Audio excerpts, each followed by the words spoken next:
네, 내일의 수익을 위한 주간 전략, 6월의 수익을 위한 주간 전략 오신 여러분 환영합니다. 오늘 5월 30일 금요일이고요. 역시나 장 마감하자마자 찾아왔습니다. 진짜 5월의 마지막 거래일이었습니다. 정말 실전 매매이신 우리 업사부님과 분석 계신 유창희 본부장님과 함께하겠습니다. 어서 오세요. 안녕하세요, 병신 유창입니다. 왜- 반갑습니다. 오늘도 역시나 이제 두 분과 함께 또 자세한 시장 이야기 나눠보겠습니다. 자, 사전 투표 다 하셨나요? 네, 저는 어제 진짜요? 네, 발 빠르게 하셨네요. 오후에 그냥 빨리 해버리고. 오, 저는 화요일에 하려고. 화요일날 본투표 때. 왜냐면 다 방송이 6시쯤 끝나니까. 아, 그래요. 네. 역시 바쁘시네요. 음. 저도 본투표 기다리고 있습니다. 아직 갈 시간이 없었어가지고. 근데 지금 사전 투표율이 엄청나다고 역대급이죠. 해요. 그니까요. 네, 역대급. 다들 그래도 진짜 세상을 바꾸려고 지금 약간 다 한 투표씩 하려고 하는 것 같기도 하고요. 뭐 진짜 원인은 잘 모르겠지만 네. 아마도 마음의 결정을 빨리 했거나 아니면 이제 쉬시는 분들이 많은 거죠. 네. 그러니까 특히 이제 전라도 지역이 높고 대구가 가장 낮더라고요. 아, 그래요? 이제 오. 전라도 지역 같으면 이제 농사를 하시거나 그러네. 이제 네. 뭐 이런 분들이 많으시니까 아무래도 어르신들 또 시간 내시는 것이 좀 나으신가 뭐 생각이 들기도 하고, 대구는 고민이 많은 건가 보다 이런 생각이 들어요. 포기하는 거죠. 고민이 많으신 것 같아요. 도대체 그걸 바꿔야 돼 말아야 돼 바꿔야 돼 말아야 돼 고민하시는 것 같아요. 근데 사전 투표가 높은 게 사실은 그 전에는 금토였잖아요. 네. 이번에는 목금이니까 좀 불리하거든요. 왜냐면은 아무래도 휴일이 하나, 어때 토요일이 뭐 다 쉬는 건 아니지만 네. 그래도 쉬는 날이 있는 게 조금 더 높은 게 맞는데 그쵸. 지금 평일임에도 불구하고 아직까지 높다라는 걸 본다라면 약간 좀 젊으신 분들이 조금 더 투표장에 나오는 것이 아닌가. 맞아요. 저는 그렇게 생각을 좀 하고 있습니다. 근데 실제로 진짜 젊은 사람들이 진짜 엄청 줄 서 있더라고요. 네. 그래서 와, 진짜 역시 투표 지금 대선 시즌이 왔구나라는 생각이 들면서 혹시 안 하신 분들은 꼭 6월 3일 날 한 표씩 꼭 네. 해주시면 좋을 것 같습니다. 그렇다면 이제 대선을 앞두고 대통령 선거가 끝나고 난 다음부터 이제 6월의 시세가 어떻게 나올지 우리는 지금부터 전략을 세워봐야겠죠. 근데 요즘 이번 주 시장도 진짜 좋았어요. 2,700포인트까지 돌파하면서 코스피 시장도 굉장히 좋았고 외국인과 기관도 어느 정도 좀 돌아온 게 아닌가라는 생각도 들었습니다. 어떻게 보고 계세요? 유창현 의원님? 뭐 5월 달은 제가 시작하면서 말씀드린 게 강강강 근데 진짜 맞았던 것 같아요. 말씀드렸잖아요. 네. 그래서 계속 좋을 거라고. 와, 그래서 끝까지 이렇게 좋았어요. 끝까지 좋았죠. 네. 물론 이제 마지막 날 좀 조정은 나왔지만 이번 주만 거의 5% 올라왔다가 그러니까요. 약간 코스피가 약간 1% 미만, 코스닥은 0.2% 정도 눌림이 나온 거지. 이걸 가지고 뭐 끝났다 말하기 힘들다. 그래서 5월 달까지는 상당히 마지막 날까지 조금 좋았으면 좋았겠지만 그래도 뭐 목요일까지 상당히 강했기 때문에 진짜 강했었던, 오래간만에 5월 달 이렇게 강한 모습 지켜본 것 같아요. 왜냐면 증시 격언 중에 하나가 세리메이 이런 맞아요, 얘기가 맞아요. 좀 있었잖아요. 그러니까요. 5월은 상대적으로 약한 달인데 네네. 그래도 좀 이렇게 강한 것은 상당히 좋았던 것이 아닌가 판단하고 있습니다. 세린메이가 이제 옛말이 된 것 같아요, 사실. 그렇지 않아요? 아니에요? 작년엔 또 아니었던. 뭐 항상 근데 뭐 맞는 건 아닌데 하여튼 그런 부분들이 좀 일부 근데 이제 있죠. 4월에 미리 조정이 나오면 5월에 센 경우가 많은데 맞아. 4월에 작년에도 나왔죠. 그랬어요. 작년에도 4월에 한번 폭락스럽게 빡, 맞아요. 올해도 4월에 폭락, 4월 9일 저점 찍게 빡 빠졌다가 네. 이제 올라오는 게 연속적으로 5월까지 강세를 좀 이어갔던 부분들이고, 근데 증시 격언이 있다는 것 자체가 확률적으로는 5월부터 혹은 그 직후에 6월 달이 오히려 약세일 경우가 많았다 이렇게 봐야 되겠죠. 그렇다면 지금 5월에 지금 강강강강 유창희 본부장이 말씀하신 대로 잘 갔다면 이제 실제로 대통령 선거가 이제 끝나고 당선 결과가 나왔을 때 6월부터 어떤 결과가 나올지, 이제 증시는 어떤 흐름으로 펼쳐질지가 중요하잖아요. 이 5월의 흐름들 6월에도 이어질 거라고 보시나요? 저는 조금 쉬어갈지도 모르겠다 6월 달에. 정도로. 예, 근데 이제 그만큼 단기적인 상승이 꽤 많이 나왔죠. 상당히 가파르게 지금 4월 9일 저점 찍고 나서부터 네. 올라옴이 매우 올랐고, 그 금요일에 잠깐 쉰 거는 아무래도 이번 주에 이제 월 말에 윈도우 드레싱성 그 효과들이 좀 있다 보니까 아무래도, 그래서 그걸 증거할 수 있는 뒷받침할 만한 것들이 이제 우리 그 조방원, 그죠? 조방원, 조선, 방산, 방산, 원전. 원전이 이제 한 번씩 차익 실현이 한 이틀 정도 이렇게 뭔가 나오는 모습들 그런 것들이 주도주였는데 그죠? 시장을 완전히 그럼 뭐 걔네들이 또 꺾일 거냐? 또 그렇지도 않을 것 같거든요. 그래서 걔네들이 빠지면서 제일 많이 빠진 섹터 중에 하나가 또 2차 전지잖아요. 네. 그러니까 걔네들이 또 한번 또 강하게 한번 들어올려짐이 나온다거나 이런 식으로 이제 수익률 마사지예요. 윈도우 드레싱은 옷가게에서 이제 계절이 바뀌거나 신상품이 나왔을 때 마네킹에 새로 옷을 입히면서 오. 보기 좋게 만드는 거거든요. 보기에 좋았더라 이렇게 하면서 어떤 그런 부분들이 그런 뭐 큰 기관들이나 이런 데에서 수익률을 좋게 만들기 위해서 수익이 많이 난 것들은 좀 일부 차익 실현하고 그거 갖고 좀 바닥 있는 거를 올려놓음으로 인해서 수익이 좀 개선될 거잖아요. 마이너스가 큰 것들이 좀 올라가니까 그런 식으로 잠깐 하는 거고요. 그것들이 이제 맞다면 이런 식으로 조금 내려옵니다.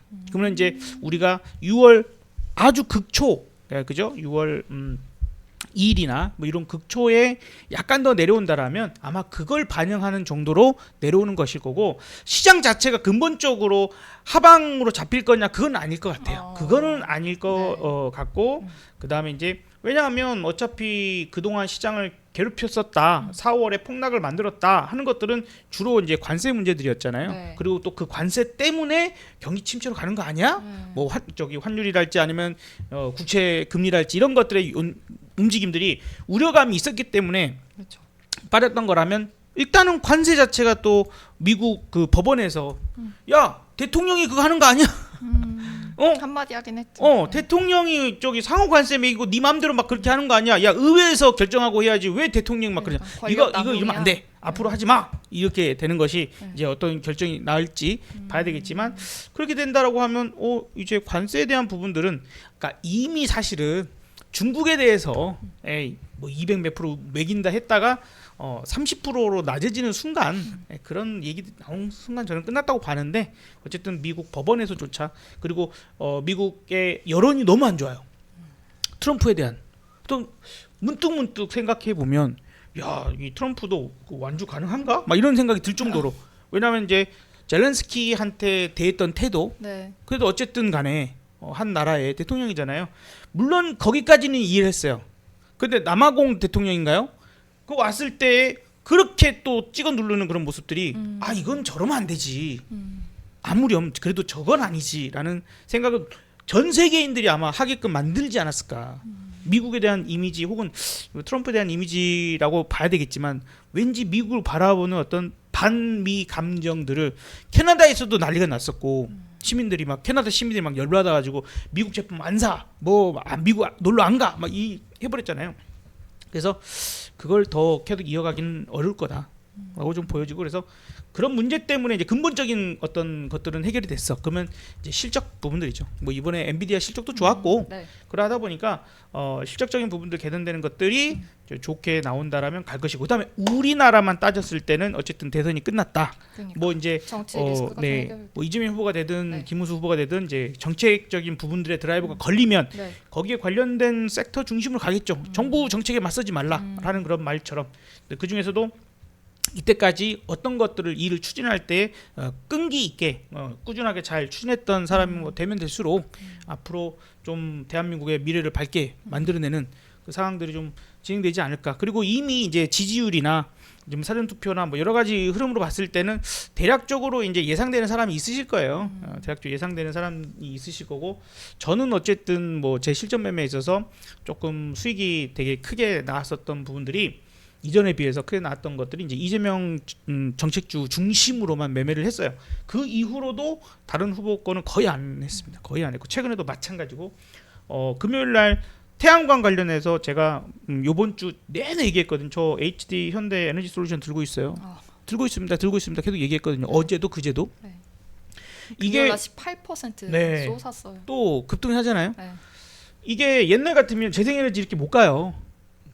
그죠? 옛날 같으면 우리나라 자체에서도 아니고 글로벌 전체에서도 영 분위기가 그렇게까지 못 됐는데 이제 이건 왜? 또 이제 하루 전날 지금 저기 뭡니까 스타트업 뭐 벤처 이쪽 CEO들하고 간담회를 가지면서 지금 원전에 대한 우려감은 원전 자체가 무조건 나빠라기보다는 이 원전에 의한 핵 폐기물이 후손들한테 넘어가는 것은 빚을 지어주는 거고 그건 좋지 않다. 근데 태양광이나 그런 재생에너지는 설치할 때 돈은 들지만 많이 들지만 그러고 나면 몇 년이면 뽑아내고 그 이후에 후손들한테 넘겨줬을 때 얼마나 좋냐. 이런 얘기가 어떻게 보면 또 그러니까 즉 정책이죠. 기회 그러니까요. 이쪽 하겠다는 거죠. 네. 그래서 드라이버가 걸리는 것들 이게 또 작은 사업이 아닐 수 있어요. 전국 단위로 보면. 그래서 그런 것들 중심으로 이제 찾으면 될 것 같고 쉬워질 것 같아요. 쉬워질 주식 것 같아요. 약간 주도주가 눈에 보이는 것 같은 그런 그렇죠. 건가요? 왜냐하면 만약에 이 사람 같으면 이재명 후보 같으면 그런 거는 일을 이제 2부에서 추진할 때 알려주시면 어때요? 그러니까 그렇죠. 비법은 2부에서. 그렇죠. 그런 거 비법은 또 2부에서인데 유창희 본부장이 봤을 때 지금 5월은 강강 말씀하셨는데 네. 지금 4분인가 마찬가지로 6월은 조금은 눌러줄 수 있다 이렇게 보시나요? 좀 제법 조정이 나올 수 있지 않을까 생각하고 있어요. 그래서 만약 6월 초에 올라오면 올라올수록 좀 현금화를 하는 게 맞지 않나. 아 그래요? 네. 근데 대선 후보들은 지금 코스피나 이런 경제 더 살리겠다 네. 하니까 6월달에 더 증시가 좋아질 수도 있잖아요. 이미 주가가 갔잖아요. 많이 올랐죠.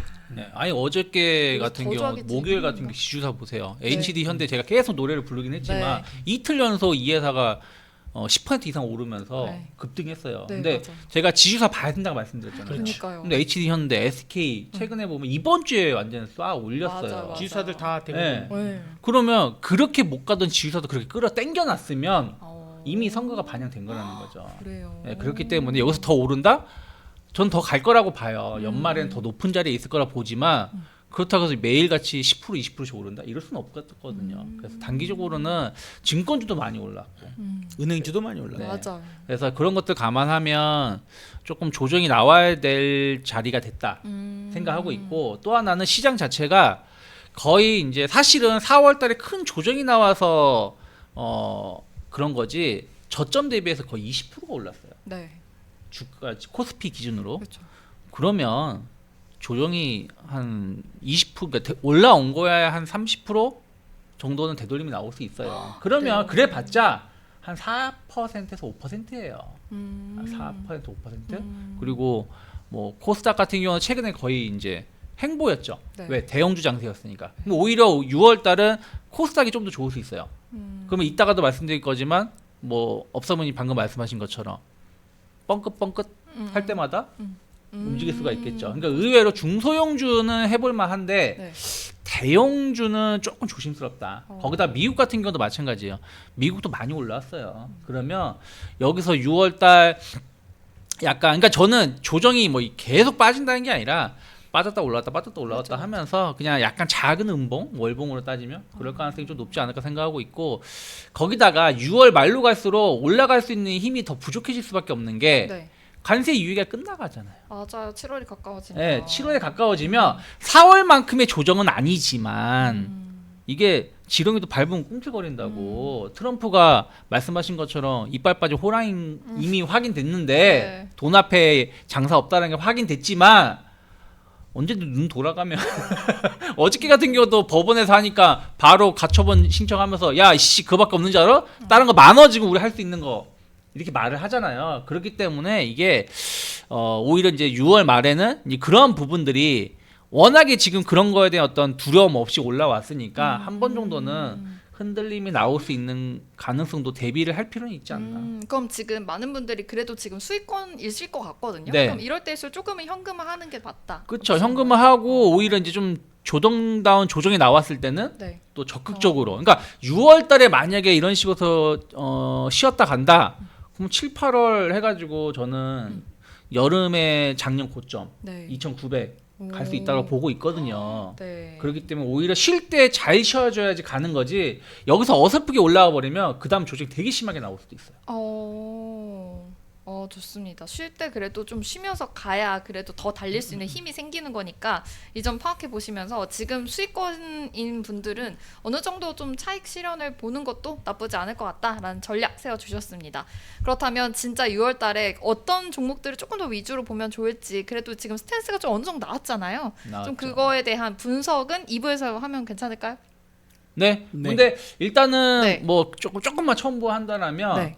뭐 대통령 선거는 이제 거의 뭐 특정 후보가 유리하죠. 네. 뭐 유리한 상황이기 때문에 그쪽과 관련된 정책에 대한 어떤 기대감들은 충분히 더 나올 수는 있어요. 나올 수 있는데 이제 이게 약간 이제 살라미 방식으로 쪼개진다라는 거죠. 쪼개지기 때문에 예를 들어서 이런 거죠. 뭐 그때 뭐 세종시로 옮기겠다. 그러니까 뭐 세종시 뭐 건설주가 어떻게 뭐가 또 이렇게 맞아요. 움직였었잖아요. 근데 이게 이제 구체화 되겠죠. 뭐 그런 부분들 그리고 뭐 AI가 됐든 AI 뭐 100조를 투자한다고 했는데 네. 예를 들어서 이거를 올해 100조를 투자할 수는 없는 거 아니에요. 그러니까 이런 부분들이 이제 정책을 이제 구체화 시켜줄 거예요. 맞아. 그럼 그 구체화에 포함되는 기업이 가는 거죠. 그래서 진짜 그런 부분, 현실화가 예, 되고. 그런 부분들 좀 보시면 좋겠고 미국 증시 같은 경우는 이제 6월 16일인가 17일인가가 FOMC 회의가 있어요. 네. 그러니까 어저께 그 트럼프가 파월 불러가지고 커피 한 잔 했다고 하는데 네. 별 내용은 없는 것처럼 말은 하지만 과연 처음 별, 봤네. 처음. 맞아. 별 내용이 없었을까 하는데 그거에 대한 결과가 또 이제 6월 FOMC에서 알 수 있겠죠. 파월의 발언이라 이런 부분들. 그러니까 그런 것들을 좀 보면서 굵직굵직하게 여기가 주요 변곡 포인트가 될 수 있겠다라는 부분들은 있으니까 그런 부분 계속 이제 저희 방송을 참고하시면 좋을 것 같습니다. 맞아요. 그리고 여름에 이슈가 많네요. 맨날 공약 얘기하면서 나오는 거 그냥 매번 그리고 모든 후보 공통적으로 나올 수 있는 게 이제 저출산 일자리 이런 부분들이에요. 근데 우리가 계속해서 이전에도 계속 얘기했지만 저출산 일자리 이거를 지금과 같은 방식으로는 절대 해결할 수 없어요. 그러니까 이제 그거 관련주들을 너무 막 보신다거나 그다음에 아까 방금 막 말씀하신 것처럼 세종시로 옮긴다. 그 옮기긴 하겠지. 하지만 지금 당장은 아니거든요. 그럼 거기 관련된 종목들이 한동안은 좀 어려울 것 같아요. 진짜 이제 제대로 한번 추진하자라는 어떤 얘기가 나와야 돼. 그리고 그 지금 이제 현재 1등을 하고 있는 지지율 1위를 하고 있는 이재명 후보의 성향상 야 지금 뭔가가 그걸 지금 그게 급해? 이럴 수 있어요. 야 거기다가 일단 돈 쓰는 거를 이쪽에다 돈 쓰는 게 먼저 우선순위야. 이게 먼저 급해. 이런 것들을 좀 할 수 있는 사람들이고 그래서 오히려 지금 오히려 용산 대통령실을 사용하다가 대려 청와대에 들어갔다가 그리고 뭐 임기 말기나 아니면 다음 대통령을 위해서 세종시를 준비해 준다거나 아마 그런 식으로 갈 가능성이 높아서 조금은 확실한 얘기가 나올 때부터 관심 가져도 늦지 않을 거다. 굳이 막 너무 될 거야 막 그 어떤 생각에 사로잡혀 있지 말고 다시 제로로 원점을 생각해서 뭐부터 할까? 그렇죠. 상법 개정 막 이런 거는 네. 솔직히 쉽게 될 수 있는 거거든요. 맞아요. 예, 그러니까 그렇게 되어서 증권 시장 자체가 그래서 본인이 약간 제가 보기엔 퍼포먼스 격으로 자기가 이제 계좌에 ETF 코스피 ETF가 이거 2천만 원 얘기 하잖아요. 네. 그래서 임기 끝났을 때 얼마 돼 있나 보자. 약간 이런 거 하려고 하는 것 같아요. 그러니까 그만큼 증권 시장에 대한 뭔가의 그 시장 자체를 격을 올리는 그거 자신 있는가? 그러면 증권주 같은 것들이 증권 시장 계속 활황 시장 되면 좋겠죠. 그러니까 장기적인 어떤 관점에서는 차라리 그런 것도 눌러줄 때 야금야금 모아가는 것도 하나의 전략이 될 것 같아요. 그래서 갑자기 길어졌는데 첫 번째를 볼 건 뭐냐면 이제 수요일쯤 되겠죠. 수요일은 목요일에. 왜냐면 수요일에 딱 화요일에 결론이 나오니까. 그러면 첫 번째 총리가 누구냐? 총리가 와, 예를 들어서 그러네. 총리가 약간 경제통이냐?